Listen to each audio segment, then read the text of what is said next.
দাজ্জাল কি চলে এসেছে? ট্রাম্প ও নেতানিয়াহুই কি দাজ্জাল?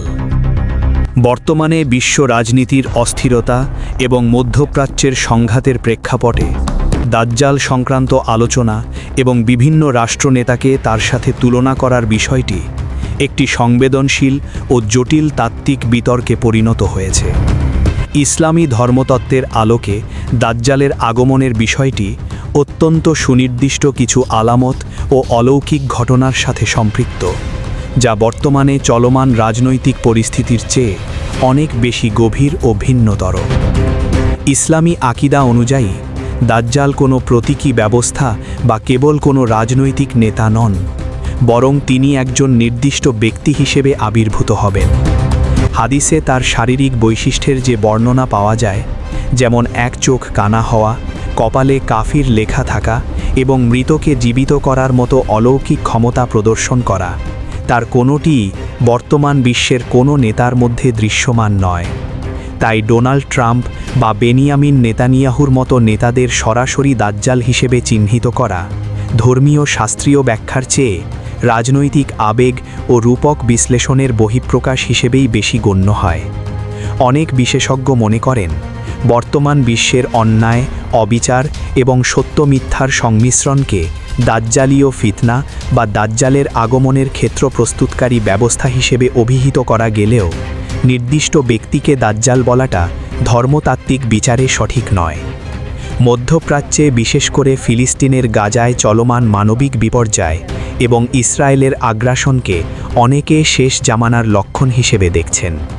জেরুজালেমকে কেন্দ্র করে যে ভূ রাজনীতি আবর্তিত হচ্ছে এবং তৃতীয় উপাসনালয় নির্মাণের যে পরিকল্পনা নিয়ে চর্চা হয়, তা দাজ্জাল সংক্রান্ত ভবিষ্যদ্বাণীর সাথে সামঞ্জস্যপূর্ণ বলে অনেকে মনে করেন। তবে ইসলামী গবেষকদের মতে দাজ্জালের আগমনের আগে আরও বড় কিছু আলামত প্রকাশিত হওয়ার কথা রয়েছে, যেমন ইমাম মাহদির আত্মপ্রকাশ এবং এক ভয়াবহ বৈশ্বিক যুদ্ধ। বর্তমানের অনৈক্য ও ফিতনাকে সেই মহাপ্রলয়ের পূর্বাভাস হিসেবে ধরা হলেও দাজ্জাল ইতিমধ্যে চলে এসেছেন কিনা সেই প্রশ্নে আলেমদের বড় অংশই নেতিবাচক মত পোষণ করেন। তাদের মতে এটি মূলত দাজ্জালীয় শক্তি বা ব্যবস্থার প্রভাব, যা মানুষকে বিভ্রান্ত করছে। সোশ্যাল মিডিয়ায় ডোনাল্ড ট্রাম্প বা নেতানিয়াহুকে নিয়ে যে ধরনের ভিডিও বা খুতবা ছড়িয়েছে, সেগুলোর ভিত্তি মূলত তাদের মুসলিম বিদ্বেষী নীতি এবং ইসরায়েলপন্থী অবস্থান। ডোনাল্ড ট্রাম্পের একচোখা নীতি বা নেতানিয়াহুর চরমপন্থী কর্মকাণ্ডকে রূপক অর্থে একচোখা দাজ্জাল বলা হলেও এটি মূলত তাদের একপাক্ষিক ও অবিচারমূলক শাসনের প্রতি একটি রাজনৈতিক প্রতিবাদ।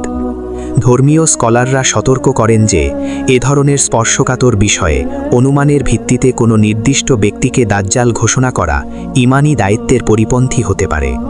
বরং এই কঠিন সময়ে মুসলমানদের উচিত নিজেদের ঈমান মজবুত করা এবং ফিতনা থেকে বাঁচার জন্য হাদিসে বর্ণিত দুয়া ও আমলগুলো আঁকড়ে ধরা। পরিস্থিতির ভয়াবহতা বিচার করে আতঙ্কিত না হয়ে ধৈর্য ও প্রজ্ঞার সাথে বিশ্ব পরিস্থিতি পর্যবেক্ষণ করাই শাস্ত্রীয় নির্দেশনা। উপসংহার: শেষ পর্যন্ত বলা যায়, দাজ্জাল সম্পর্কে ইসলামের বর্ণনা খুবই নির্দিষ্ট এবং প্রমাণ ছাড়া কাউকে দাজ্জাল বলা সঠিক নয়।